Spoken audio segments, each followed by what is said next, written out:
Praise the lord. ఈరోజు పరిశుద్ధ తండ్రి మాట్లాడుతున్నాడు నీతోటి.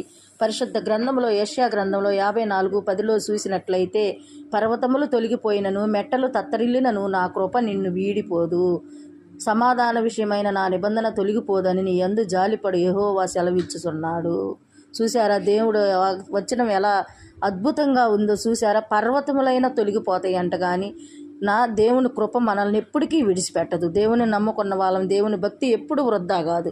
పరిశుద్ధ తండ్రి మన పిల్లల పట్ల, మన పట్ల, మనం చేసే పనుల్లో మనకు ఆశీర్వాదకరంగా ఆయన దీవెనలు మన మీద కుమ్మరిస్తాడు. మనం ఎక్కడికి వెళ్ళినా కానీ ఆయన కాపుదల మనకు దయచేస్తాడు. పర్వతములైన తొలగిపోతాయి అంటే కానీ ఆయన కృప మనల్ని వదిలిపెట్టదు. ఆయన వాక్యం మనలో నాటుకొని ఉంటే ఒక ఆయుధములాగా ఉంటుంది.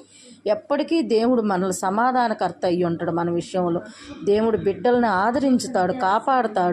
దేవుని వాక్యం ఒక బలమైనది, అది ఏ విధంగా వర్ణించలేము. ఒక ఆయుధము.